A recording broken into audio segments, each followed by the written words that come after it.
It is time for Around the 412 with Smitty and Tyler.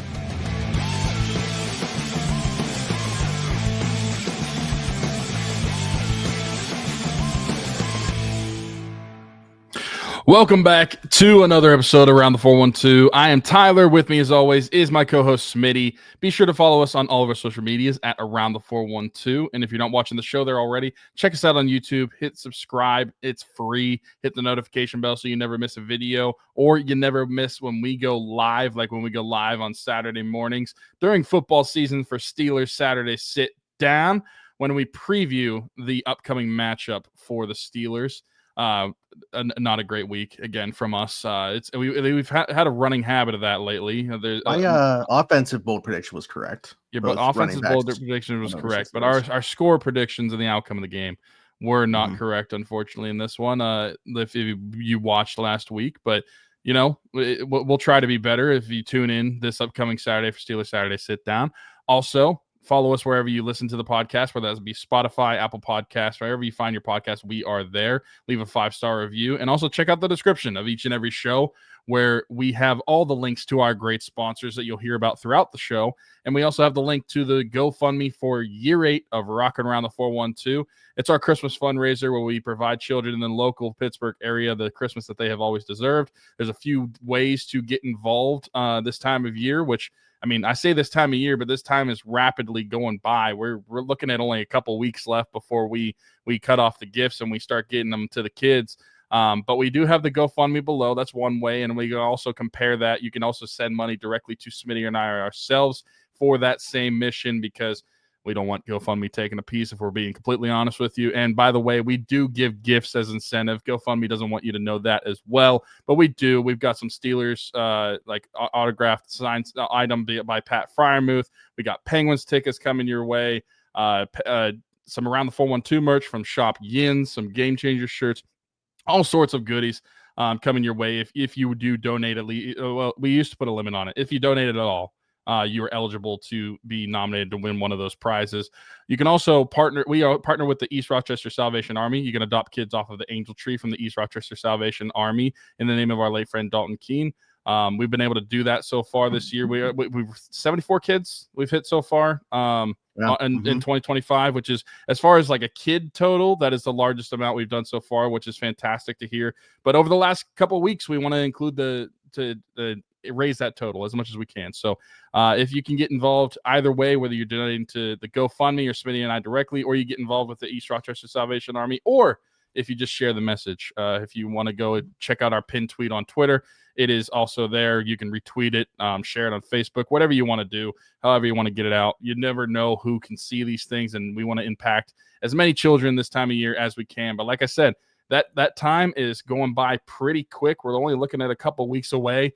The East Rochester Salvation Army, if you're bringing gifts directly to the Salvation Army, their cutoff date is Monday, December 8th. If you're bringing stuff to Smitty, and then he can take it to the Salvation Army, that is going to be Saturday, December 6th, excuse me. And then our cutoff is Saturday, the December 13th, for the GoFundMe and for donations just to Smitty or I themselves. So if you want to get involved while you can, still only a couple weeks away, but it's our baby. We love doing it every single year, and we thank everybody that's been involved so far this year, and that's going to be continued to go involved until the end of the mission this year.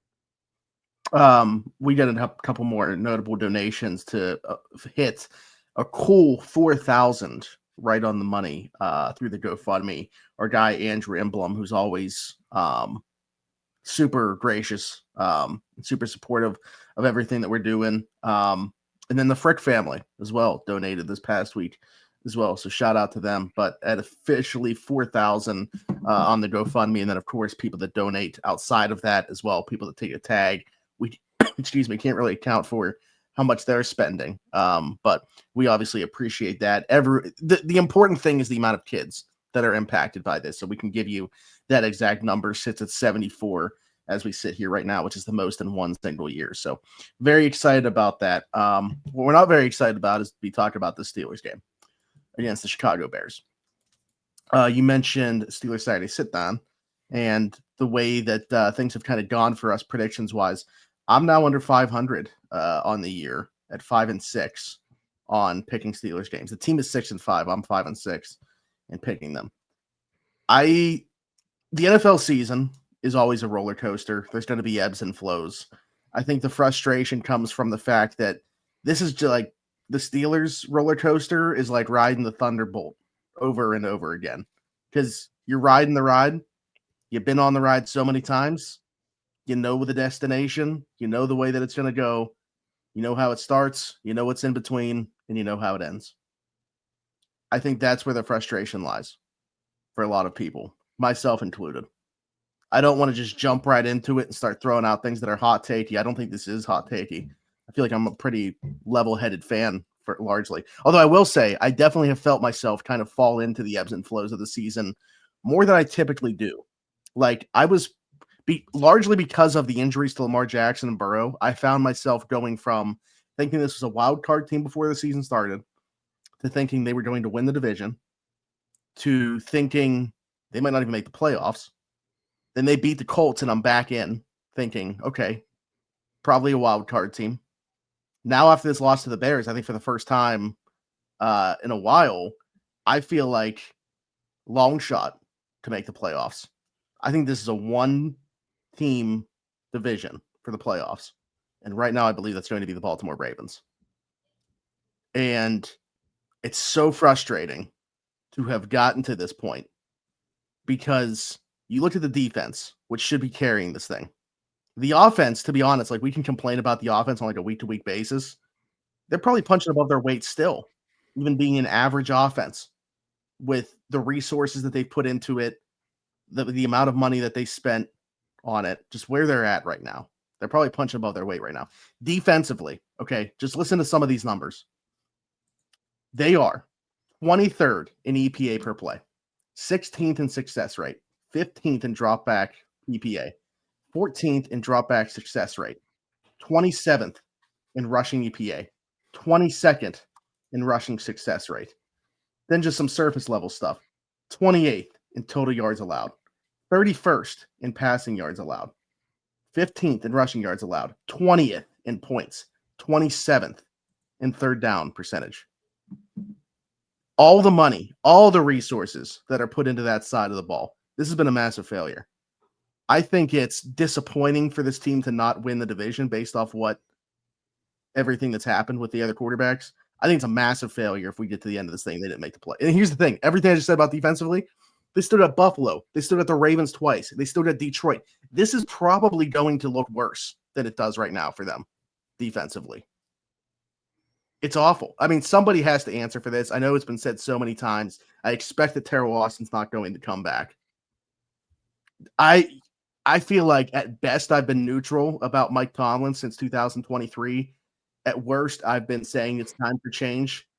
If things continue to trend this direction, I might be more vocal about wanting it to happen, although I don't expect that it will. Even more so than that, I think there needs to be a really hard conversation about the philosophy of this roster construction more than anything else. Like, maybe it is time to move on from some of the bigger pieces defensively. I know they just gave TJ Watt an extension. Maybe you kick Cam Hayward aside. Maybe you trade Alex Highsmith. Maybe you move Patrick Queen. Darius Slay's not going to be back, so pointless to bring him up. There has to be something. There has to be some hard conversations had if this continues to trend this way. I agree with pretty much everything that you just stated. After watching the game on Sunday, I just came away feeling like it was kind of odd, to be completely honest with you, because I watched that game and there's nothing inherently terrible that went wrong for the Steelers. Like, there was no like big moment that you could say like the Steelers lost the game here. And it just seemed like it was a mediocre football team playing against another mediocre football team, and the Bears just happened to win this game. And I think that that's the reality that I'm sure a lot of people have come to, and we have come to at times. But like you were saying, like there were ebbs and flows of the season where it seemed like the Steelers should run away with this division because of the injuries to Lamar Jackson and Joe Burrow. And they were winning games that they probably shouldn't and weren't expected to. despite the way the defense was looking. And then you go from that to maybe they're not going to win the division, hopefully a wild card team, to where we're at now, where maybe they're not even a wild card team. And I think the reality of it is this is just a mediocre football team. Like they are not a good football team. I wouldn't say that they're a terrible one either. They're just an average. They can have an above average day. They can have a below average day. Like I said, I think that was a below average day for the Steelers, but they are just an average football team. They're no longer a good football team. Yeah. Go ahead. What was I say? I think the one difference, because I largely agree that I don't think either one of these two teams that played on Sunday are contenders. The biggest difference to me, though, and we saw this play out throughout the course of this game, is Chicago can make up for when they make a mistake. They got behind the sticks multiple times due to penalties, and they're able to still pick up the first down. If the Steelers have a penalty offensively, that's it. Shut it down. You might as well punt on first down. They can't make up for certainly not a 10-yard penalty, even a 5-yard penalty. They're just not built to do it. They can't do it. And I don't know if do you think, and this is an opinion-based question, I don't think that there's any fact here that we can point to behind this. Do you think that Mike Tomlin coaches the games because of the offense that he has, like really trying to, and obviously he doesn't have the defense built to coach this way, but still trying to, do you think he coaches the way that he does because of the personnel, or do you think that it looks the way that it does from the personnel because of the way that he coaches? I think it's the first one. I think that he, even if it's subconsciously, I think he coaches the way that he does because of the personnel that is on the team. And I think that that's also something that you have to criticize Mike Tomlin for. Like, a lot of people probably wouldn't immediate reaction say the personnel is on him, but the defensive construction, I would say, is largely on Tomlin and the way that they built the secondary in this offseason. And I think that this team is, we got to come to the reality as Steeler fans that they just aren't that good anymore. And I think that I have started to come to that reality over the last few seasons, but there was still that defense that could always like pull out games whenever they needed it. That's not there anymore. And I think that because that's not there anymore, we've come to the reality where the Steelers just aren't that good anymore. And like you're saying, you may come to the offseason where it may be tough to make some hard decisions for the Steelers and for the betterment of this team moving forward, whether that comes to player personnel, whether that comes to coaching staff. Like I really am of the opinion that, because normally as a head coach, you have a couple years of losing seasons, typically as like a leeway of whenever you get fired. I'm not saying that I think that Mike Tomlin should be fired because he has a losing season, but I'm saying that if he has one losing season, I think that there was a grounds to remove him regardless as the head coach, despite the winning thing. And that's why, like, over time, I think that the winning seasons has become less and less relevant. And I just don't think it matters from a year-to-year basis. I don't think I mean, don't get me wrong. I think it's impressive, but he doesn't even want it being taught. Like, it's nothing to him. Like, the fans make a bigger deal about it than he does. So, right. Yeah. And that's what I'm saying. Like, I don't think that it's a big deal. And I think the more time that goes on and the Steelers do absolutely nothing as an organization, but they have a winning season, like, who cares? And so that's why I'm saying, like, if the Steelers had a losing season, regardless of Tomlin never having one before, I would be fine with them moving on from him. And I've never been more out on Mike Tomlin than I am right now. I've been, if anything, just more neutral over the last few years. I don't think that they needed to fire him, but I wouldn't have been necessarily opposed at the idea either. But something has to change. And I think that something culturally has to change, because even that, I just don't think that whether they had the personnel or not, the Steelers, to me, just seem like a boring football team to play for, boring football team to watch. There's just all of the life that exists in the history and the culture of this Steelers organization, I just think is out of this 2025 team. I just do not think that it's there. And I think that's in part to do with them just being a mediocre football team. We got to take a break. I actually think that the culture might be superseding the talent to a point where that's why we have the football team that we do. I'll explain in a second. But first, that's something we don't have a bunch of right now on the team are game changers. What's going on, everybody? Smitty from Around the 412 here. Got to take a quick second to tell you about our friends at Game Changers. That's their logo. This is one of their shirts. Best vintage t-shirts in the game. Doesn't matter if it's sports, music, movies. They got you covered with their designs. Over 5,000 different designs in that catalog over there. GameChanger.la or Pick6.la. You'll save yourself $10 when you use the code AT412 on your order. The link is below to both of those sites. Go check out their entire catalog. Again, 5,000 different designs. If you go with the black or the white, it'll be true to size. If you go with the pepper, which I'm wearing right now, or the ivory, they'll be a bit oversized. It's a heavyweight material. Beautiful stuff. Go check them out. Again, save yourself $10 using code AT412 at checkout. I want to preface by saying this is not a George Pickens statement, because when you have the laundry list of things that he had here, there reaches a breaking point for everybody. I mean, think about how damning of a statement it is. You look at this team, this wide receiving group, that they were still completely fine with moving on this guy from. That should tell you everything you need to know. Whether you know what was going on behind closed doors or don't, the fact that they moved on from a guy that talented at that position of need should tell you everything you need to know about what was going on with George Pickens here, even if you don't know the details of what was going on. So this is not about George. But I think they very intentionally are drafting guys that they feel like there's no chance are going to become an issue within the locker room, very much fit the culture, which is great. But there's got to be like the talent meeting that as well. So if you're just bringing in a bunch of culture guys, okay, that's great. Can they play? And I almost wonder if there is a roster construction deficiency in that they are overemphasizing the character and not emphasizing enough the talent level of the players that they're bringing in. I think that's fair. It's funny too, because I feel like there was a fine line there of, you want to bring in guys that aren't going to necessarily be a head case, or like you hope not.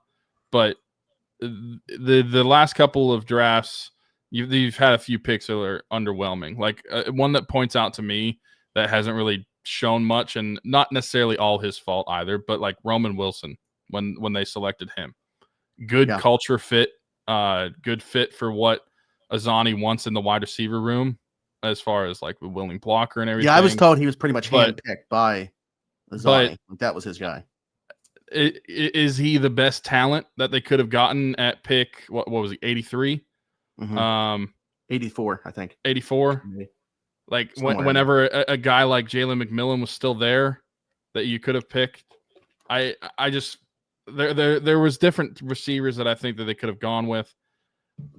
I really think that you're onto something with that. Jack Sawyer. Yeah, Jack Sawyer's another one. Like, fine in the run game, offers really nothing in the actual pass rush. And bigger needs. And yeah, there are bigger needs. There's so many problems with this football team as an organization, not just like the team itself, that I feel like it's tough to like know where you need to start to actually rebuild what's going on, because the one can sell.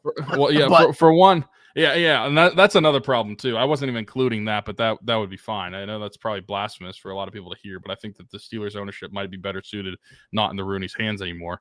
But I feel like when you just look at from GM down, where do you like actually start to uproot this game or this team? And I think that it's kind of like where I look at this game too, and how I relate it to this Bears game. Like, I don't necessarily think that there's like one individual problem was why the Steelers lost this game. Like, sure, the secondary was not as good as it has been in several weeks. Like, they've looked promising over the last few weeks, but they did not look as good in this one.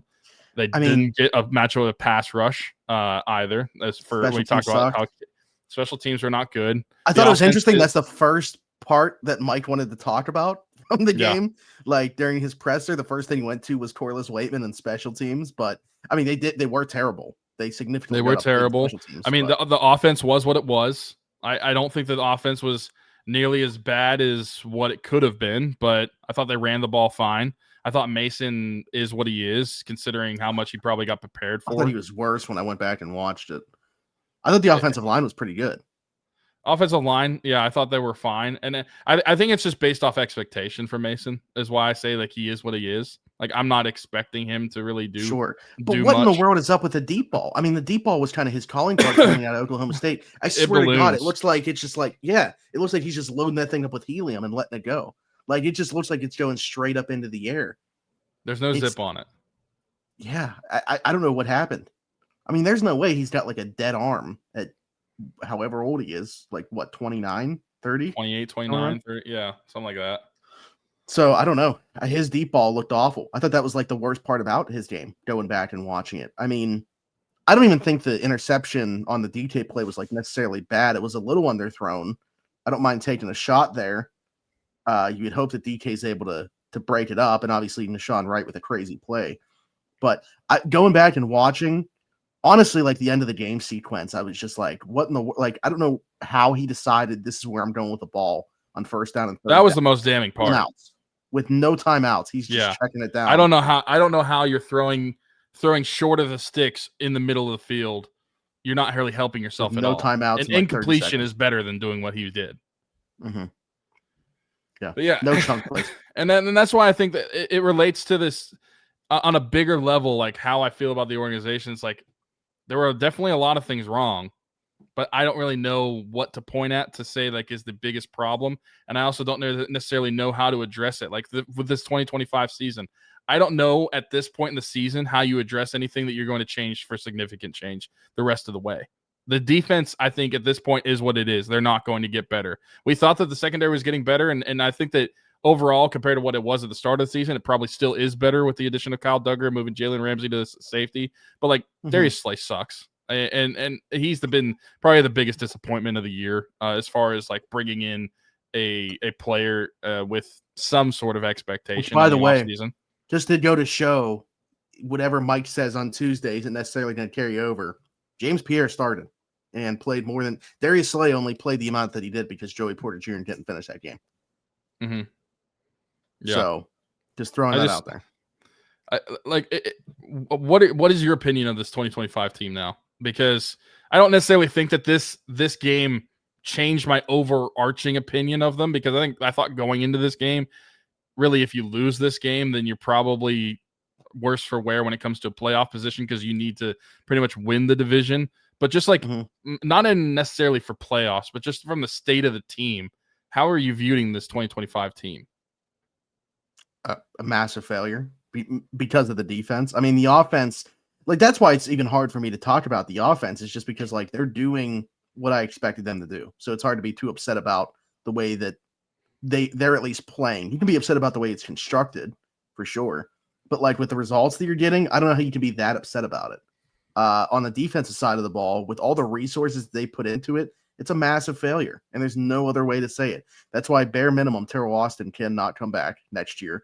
They are better week to week game planning for a team than they are in-game adjusting to what they're doing, because they came into this game really putting an emphasis on what Chicago was going to do on the ground, which makes sense. They're like second in rushing or whatever coming into this thing, but they were able to relatively slow them down. When Chicago started attacking the middle of the field, no ability to adapt to that, which goes to show me that the guy calling the plays in game, Terrell Austin, is more to blame than the guy setting up the game plan week to week, which is probably more Mike, which is why I wouldn't have a problem if they made the call in season to fire TA. Let Mike finish the season calling plays. I don't know if there's going to be a dramatic shift in the right direction, but it would at least just eliminate and put everybody's mind or put the thought to bed that Mike Tomlin is calling plays. And you would completely eliminate the mystery behind the power struggle that's going on defensively and just put it all on Mike's plate for the rest of the season and see how it goes. Mm-hmm. To me, that's what I would do. I don't think it's going to happen. But yeah, I don't know how else to categorize this other than a massive failure. That this defense with a league average offense, with everything that you've put into it, can at least get you a playoff berth. We talked about the division. We haven't talked about the rest of the AFC. Look at where the Chiefs are this year. Look at where the Bills are this year. The teams with the alien quarterbacks are underachieving based off what we thought was going to happen, and the Steelers still sit outside of the playoffs right now. If it started today, we're not in the dance, despite the fact that the Chiefs have 6 wins, despite the fact the Bills don't have a receiver on their roster worth a damn, and lost their defensive front. It's a massive failure. There's no other way around it. I have a take, and I want to get your opinion on this take, because I was thinking about how you were describing how big of a disappointment this is, and firing TA mid-season, you wouldn't mind that. And I really thought about it, where I think that this is probably a bigger disappointment and more of a fireable offense than whenever they fired Matt Canada mid-season. And Matt 100%. Canada was awful. Matt Canada was awful. But compared to expectations, the personnel that he had at his exposure, this is a bigger offense and a bigger fireable offense.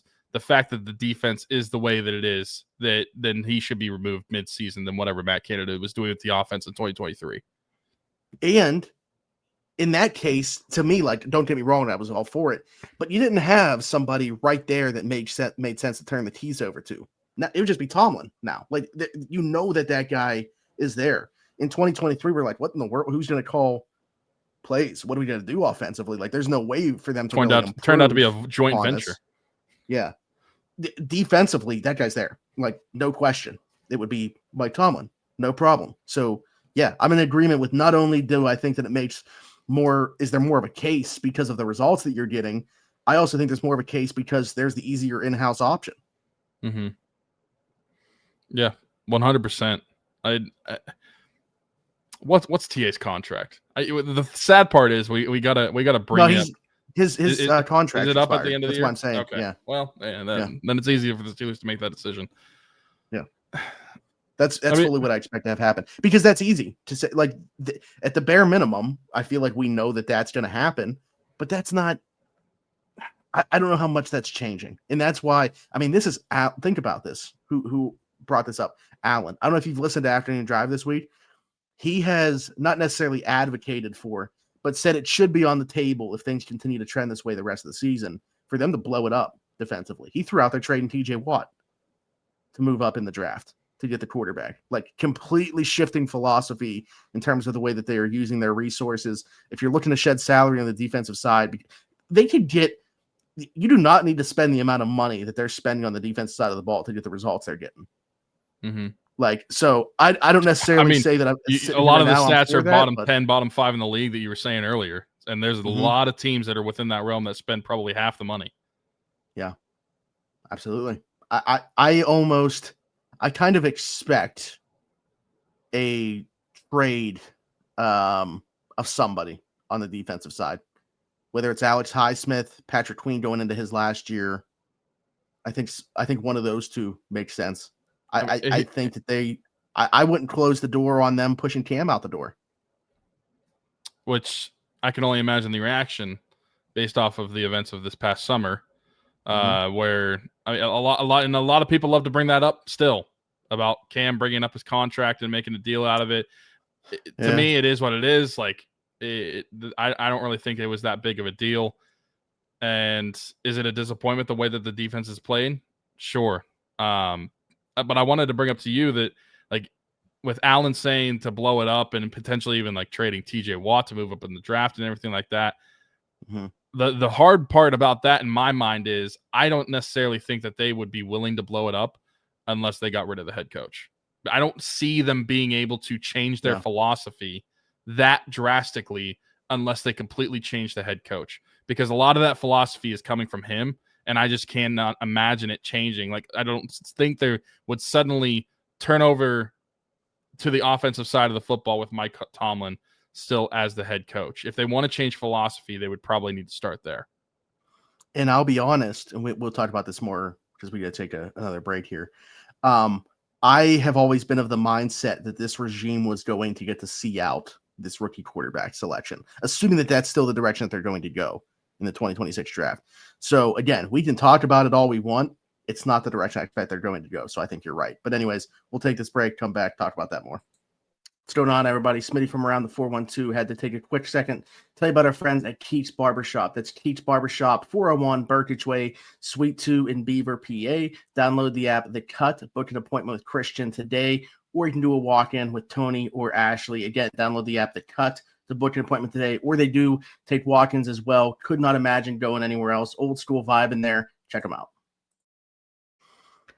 Because my thought is, I think that they're going to be so stuck in their way and headstrong about this, thinking that there is just a tweak or two that needs to be made defensively for them to be at an elite level, and they still want to lean on that side of the ball while they have a rookie quarterback figuring it out. That's my thought about the direction that they're going to go.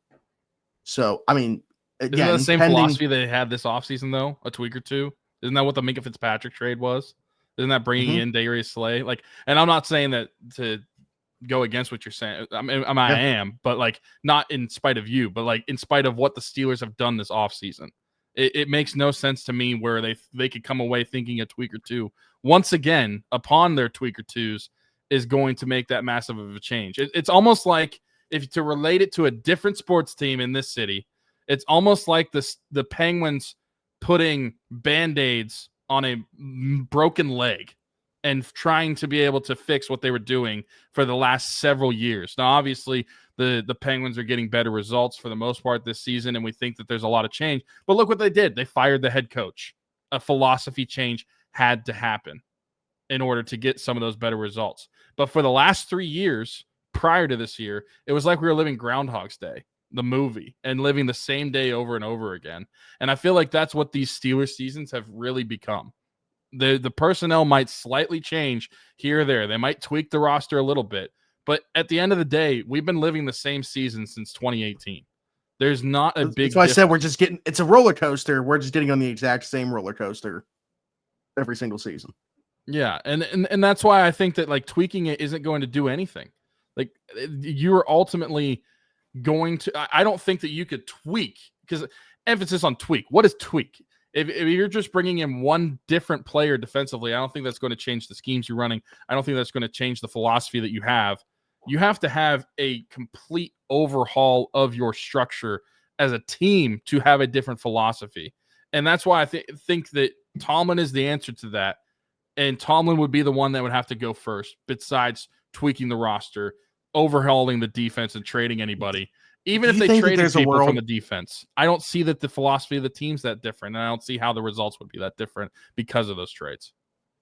Do you think there's a world, and I don't know, like not necessarily like anything in player personnel or GM, obviously we have Omar Khan, Andy Weidel. Is there a world, do you think, where they could convince Mike to move into a different role? As far as like upper management and not head coach. Yeah. I mean, I don't know that I see it. I think he wants to coach still, so that's like my issue with it. But like the thing is, like, what would he be, like president of football operations or? But the thing is, I think that you're losing the best thing that he does is motivate. Because the thing is, he is prior to this season, I'd say that he's largely overachieved with rosters that probably weren't that good, but got better results than they should have. However, the problem with saying that is he's largely the one putting together the roster. So like, he's still to blame, just not the reason that you want to place the blame there, in my opinion. So I think there's still a role to be had for him somewhere. I don't know if it can work. Like, I don't know where to slot him in at. Don't know if he'd be interested in doing it, but like, I don't know. Whatever is working right now, the dynamic that we have clearly does not work. And it almost just feels like there's no way out of it with him in the current role. And what's crazy too is you look at some of the top teams in the AFC this year, they're not necessarily winning with offense. Like this is a season where the Steelers, if they were living up to expectation, should be one of the top teams in the AFC if their defense was playing the way that they are paid to. I mean, you look at New England. Like, is their offense good? Yeah, like they're a solid offense. But like New England's defense has been very good. Broncos, same thing with the defense has been very good. The Broncos offense, I said probably prior to them beating the Chiefs. I said that the Broncos, to me, felt like the 2020 Pittsburgh Steelers, where their record was like almost as flawed as what the team is actually showing. Like they're not passing the eye test for what their record was saying. Now, beating the Chiefs is a solid ordeal. Their defense is just so good. Not saying the 2020 Steelers defense wasn't, but no, my goodness. Yeah, that's the thing. They're deep, but I just mean like looking at the Broncos offense was doing. Bo Nix this season has been like up and down, but in a season where not only are, like you're saying, the teams with the alien quarterbacks are not good, but some of the better teams in the AFC are winning with defense and not just being the best offenses in the league. It just seems like a huge failure and disappointment. And the not being able to take advantage of the moment, I think, should be a more damning thing from a season output on Mike Tomlin and his team, as opposed to a game-by-game basis. You have to look at this entire thing under an umbrella to see how bad what the 2025 Steelers are turning out to be is actually. Like, down to the fact that passing is down around the league to, like, the lowest it's been in, like, a decade. Like, even philosophically, it's more catered right now to what the Steelers want to be. It doesn't matter because they stink. This defense was nowhere close to what they paid for. They've given up 30 points already 6 times this year. They've given up 30 points in more games than they haven't given up 30 points in. 6-5 ratio right now. Far and away the worst team defensively that Mike Tomlin has put together, despite all the resources that are put into it. Again, find me like the weak link, the one single weak link. It doesn't exist. From a player's standpoint, it doesn't exist. You can't circle this guy like you could last year and say, oh, it's Cam Sutton freelancing or whatever it might have been. Dante Jackson, not a great schematic fit for what they want to do. There's no guy that can be circled on this defense and say, yep, this is the problem. So we can go into the offseason and replace this guy and we're going to feel good. That doesn't exist. It's gone.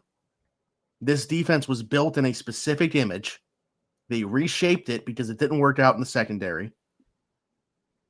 Felt like they had a fix for a couple weeks. Maybe they did. But still, their ability in-game to adjust to what a team is doing well is non-existent. People talked about adjustments like it's just some buzzword for a lot of people to throw out. Like J.J. Watt said this on Pat McAfee's show. He's like, yeah, we don't like people throw out the word adjustments. We're not adjusting a bunch like at halftime or anything like that. It's just in game. You can see what we're doing well, what they're doing well, what they're not doing well, what we're not doing well. And you adjust to that. The Steelers have had no ability to do that in game. And you can place blame wherever you want to. Ultimately, it's got to fall on the guy that's been here the entire time, the common denominator, and that's Mike Tomlin. And that's why I think I want to go back to a point that you brought up a little bit earlier, where we talk about how this regime is the one that's going to be responsible for getting that rookie quarterback and seeing it through. I don't think it should be. I think that there is a strong case that when it comes to that rookie quarterback, if that's the way the franchise is going to go in the 2026, 2027 draft, we'll see how it actually plays out. There should be a new regime that actually does that. Because I think that if you're talking about a clean slate from what the Steelers have been the last decade, and when I say last decade, I mean really since, and we've gone over this, the playoff losses are not one for one, and it's not necessarily the same thing because they're spread out over a long period of time. But for the last decade, we've been getting the same football, more or less, and it's just gotten worse over the last 5 years. And I think that defensively, we're at an all-time low under Mike Tomlin. If you want a new philosophy for your team, I've mentioned how I think that you need to move on from Mike Tomlin from that. But I also think that if you want a new philosophy and a quarterback that is selected by a team that may see this through with a coaching staff. I mean, we don't know what that coaching staff would be, how long they would actually last if the Steelers change their philosophy as an organization where maybe they don't hold on to head coaches as long once Mike Tomlin is gone.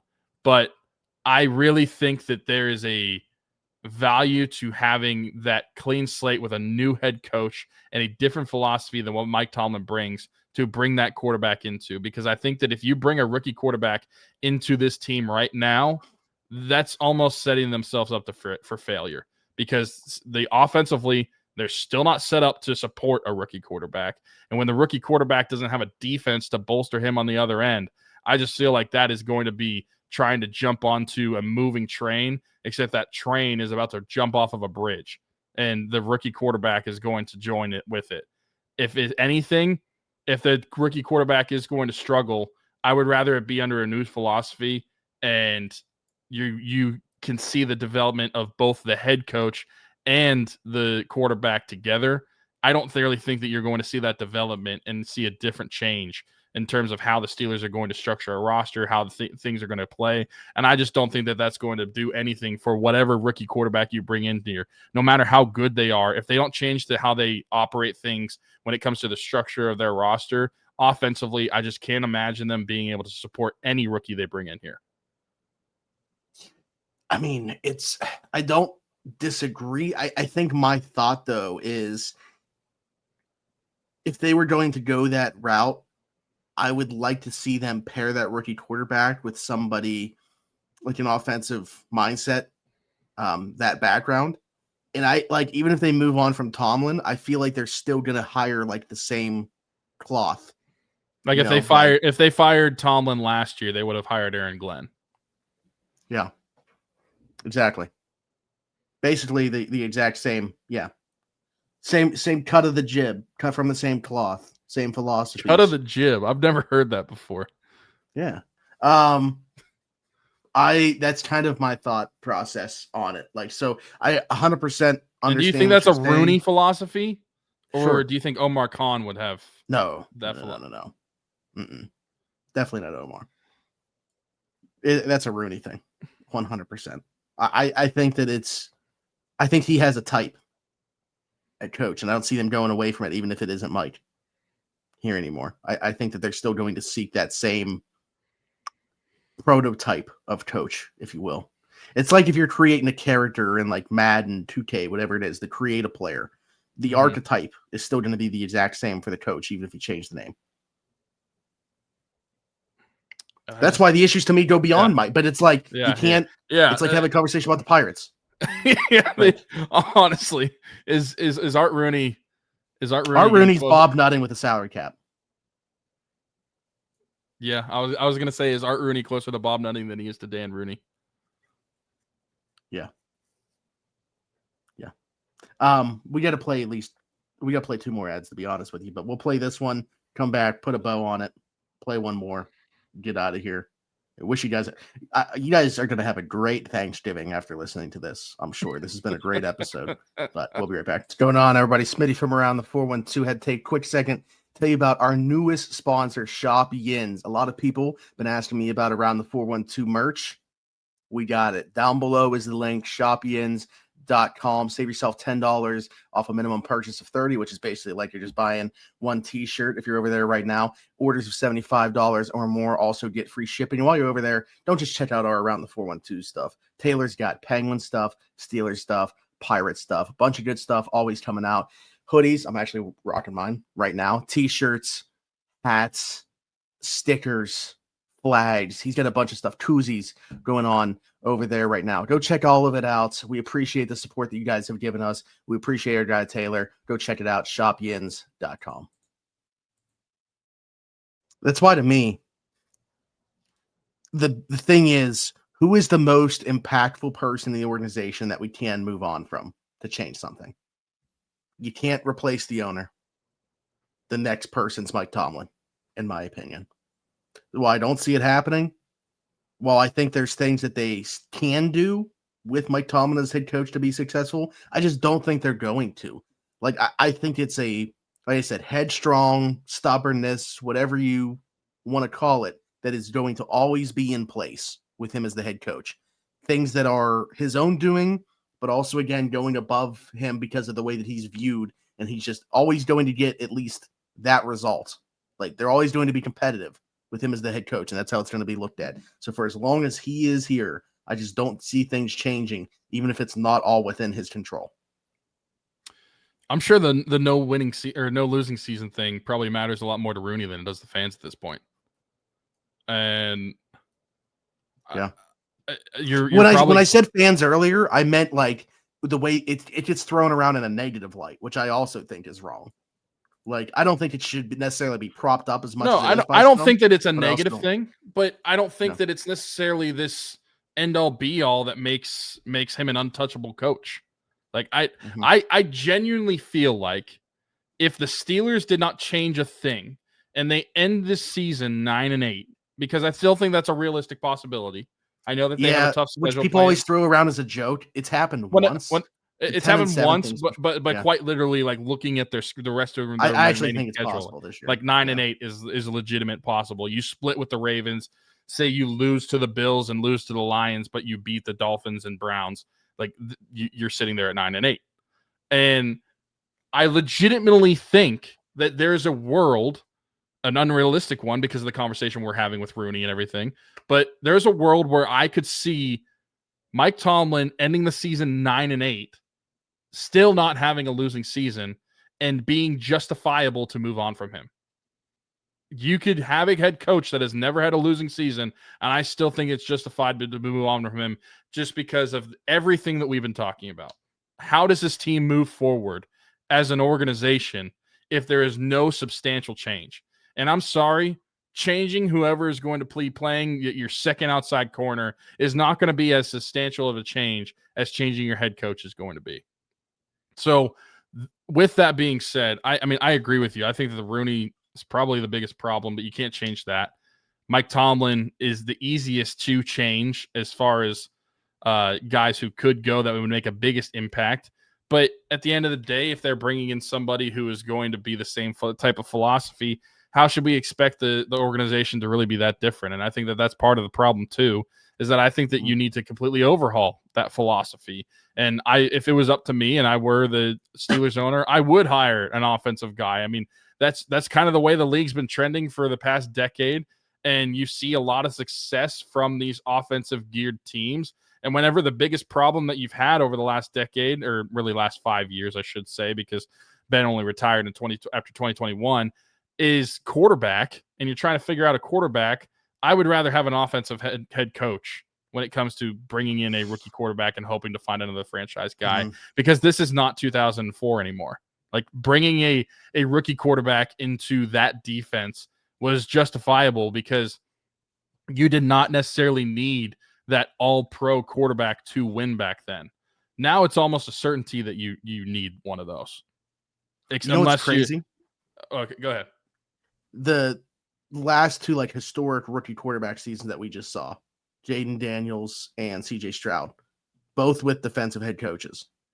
So I think the argument could be there that depending on who the OC is, then maybe you can get away with it being a defensive hire. But to me, the sustainability long term is where that comes into question, and why I'd still want them to go with an offensive minded guy at head coach. Because if you have a really good OC, then you're worried about somebody else plucking him as the head coach. So I'd rather have that guy in the top position here and not have that be a concern about him going somewhere else. But I was just thinking about, like, it's super interesting. Dan Quinn and D'Amico Ryans, two defensive guys, have been the head coach of the two best rookie quarterback seasons we've seen. That's true. And now CJ Stroud is a pumpkin, and James doesn't have a left arm. So I think that probably the best example that's currently healthy right now for an offensive guy and one of these young quarterbacks is Bo Nix. Like, seeing what he's been able to do, because going into the NFL, like with Vrabel, yeah, but he's got Josh McDaniels, who, despite what he was as a head coach, very good offensive coordinator. Yep. Yeah. I mean, Drake May is a good example too, but I'm looking at Bo Nix, where at least Drake May, I would argue that there was expectation coming into the league because he was one of those higher touted quarterbacks. And then you had him as quarterback one that year. Pick. Yeah. But I look at Bo Nix and his expectation. Like, I think a lot of us, and I said this going into Bo Nix's draft year, that like Bo Nix may be more playable right away, but I didn't think he was going to be as good as as far as ceiling goes as a lot of the quarterbacks. But like, He's become a starting quarterback for the last 2 seasons and looked okay. Like last year, took the Broncos to the playoffs, going to take them again this year. Obviously carried by the defense, but he's been looking good enough where I think that having maybe you're right. Like maybe not necessarily having a head coach that is offensive, but like having the right offensive mind on that side of the football, whether it be the head coach or the OC, is just too important for a rookie quarterback. So if honestly, they were to move on this offseason, I would try to hire Clint Kubiak, the Seattle OC, as the head coach. Yeah. Well, I guess a good question is, and maybe if there's head coaching spots, Arthur Smith moves on and gets a head coaching spot in another role. But I feel like if you're getting a rookie quarterback, it would probably be best suited if you're not moving on from Tomlin to potentially move on from your OC to upgrade at that position for the rookie quarterback. I'm not saying that they will, but I'm saying that it would be in your best interest if you're not like, changing one to change the other. Yeah, I mean that's tough for Artie because, like, listen, I get upset on. Oh, I don't think that it's. I don't think that it is because of his actual play call. It's just I think that it's been fine. Mm-hmm. But if you're trying to sell that rookie quarterback, I just don't think that he's the OC to do that. You're basically telling him, they're like, hey, there was nothing you could have done. Basically, it's like you were set up to fail, exceeded expectations, and we're still moving on.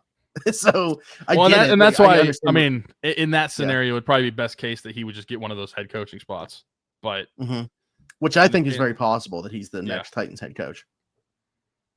He just goes back. So, except as a head coach this time, not a OC. Yeah, I think that's very possible. Just from everything that I've heard, I think as long as like things don't completely fall apart the rest of this season, I think he's one of the top 2 or 3 for them.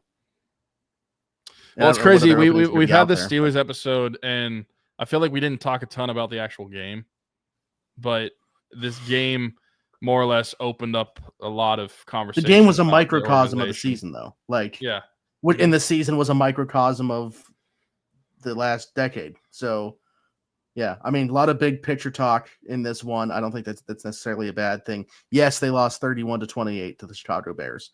And their defense is, I understand they put 7 points on the board themselves, scoring a touchdown on the TJ strip sack in the end zone. Yeah, I didn't get either of my bold predictions, but I'll say that if I want to like throw in like a mulligan on mine, I feel like a strip sack for a touchdown probably should count as 2+ sacks. So I'm going to count that as a mulligan on mine.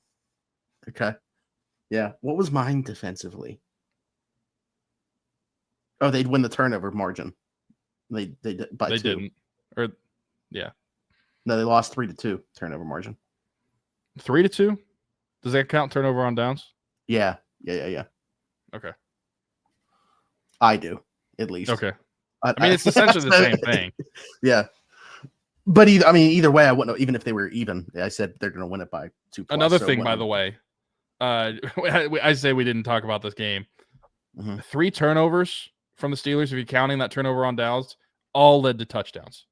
Like that is probably like shove a foot in your mouth. Like you cannot do that.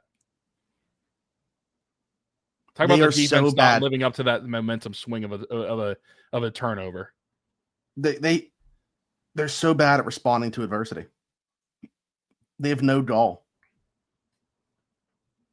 Offensively with the flags, which it seemed like in this game when there was a flag, it just completely derailed everything.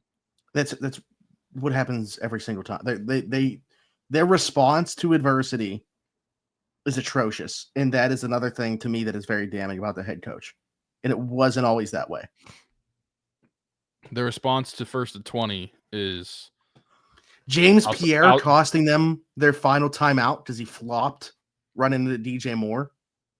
Like, and James Pierre, like, if he were asking me, hey, who's going to do something like that and cost the team their final timeout, he'd probably be within like the last 10 guys that I'd say on the roster. Like, he's been there, done that for so long, which is crazy to think about, but like, he's one of the longest tenured guys. Just stuff that wasn't happening before, and it's happening now. Who else can you possibly put that on? So, I don't know. Don't expect something will happen, but I'm I'm at the point where I'm ready for it. I'm ready and waiting for whenever it happens. If it's not him, there's got to be. We say it every year, so it doesn't even feel worth saying that there's got to be significant other changes, but there does. It's like talking to Pirates with the GM, the head coach, the manager. We could talk about change, and we saw a manager change for the Pirates this year. But I'm sure I think that it probably if you're looking at the equivalent, firing Ben Sherrington would be firing Mike Tomlin. Firing Derek Shelton would be like just getting rid of TA. Yeah.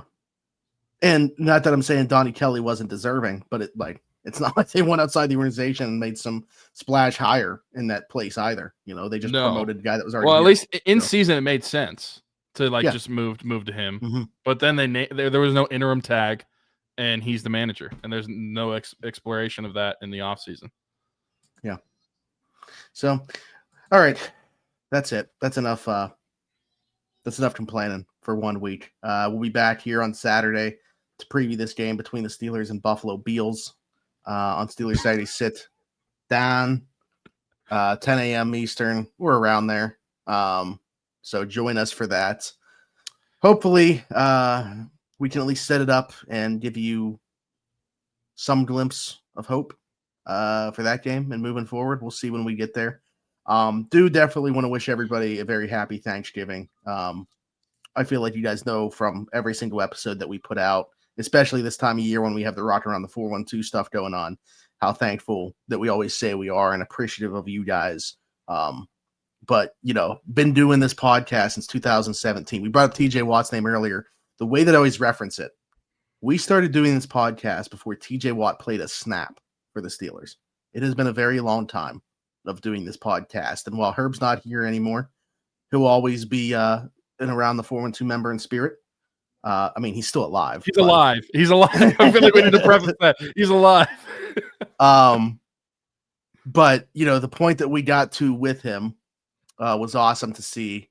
And the growth since as well has just been awesome. And we can't thank you guys enough for the support over all the years of doing this, whether it's been the Around the 412 or the Rock Around the 412 mission, all the cool opportunities that we've gotten to do.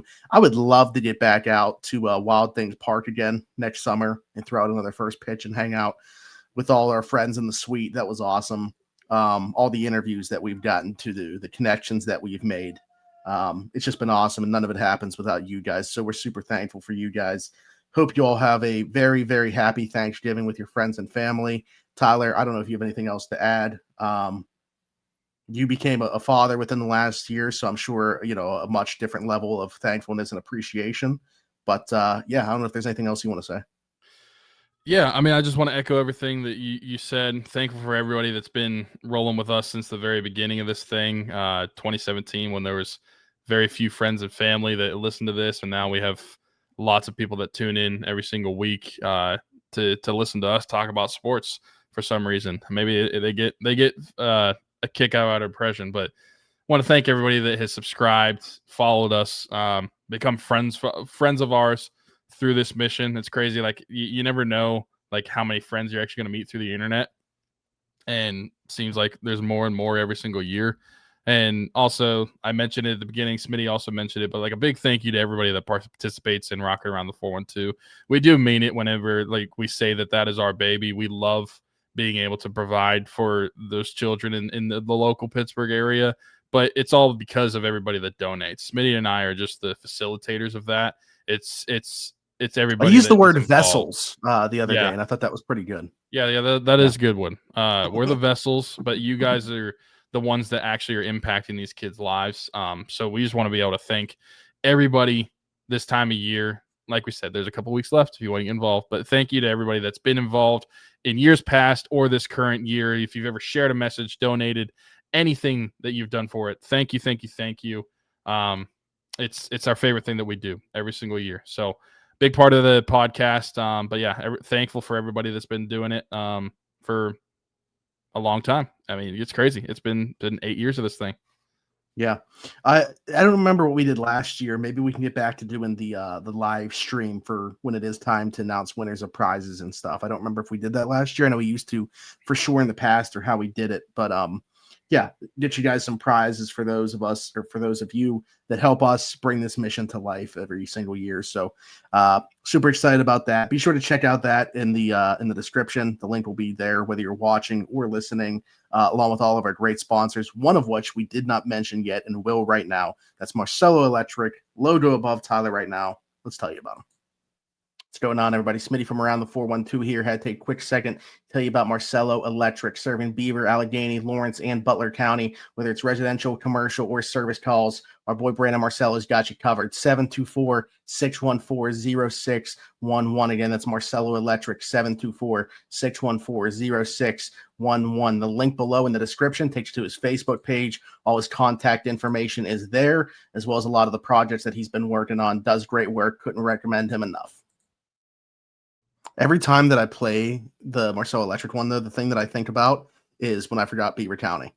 Said all the other ones except the county that I live in for areas that he services. So that was funny. Again, be sure to like, subscribe, hit that notification bell. Hit us in the comments your thoughts, anything that we talked about today, question for a future episode, all that good stuff. If you're listening somewhere else, Apple, Spotify, wherever you get your podcast from, be sure to leave a 5-star review, subscribe, and you can comment there if it's on Spotify, so you can ask your question or just leave us a comment there, like our friend Anthony Sahanik did a couple weeks ago. So join him, leaving us a comment on Spotify. We can read questions from there, all that good stuff. Follow us everywhere at Around the 412. Again, check out all of our great sponsors in the description, which you can do whether you're watching on YouTube or listening somewhere else. Rock Around the 412 Year 8 down there as well. If you're a Steelers fan watching this, assume that you'll join us Saturday for Steelers Saturday Sit down the previous Steelers Bills. We'll see you then. For Smitty, for Tyler, this has been the Around the 412 Steelers show. We'll see you next time.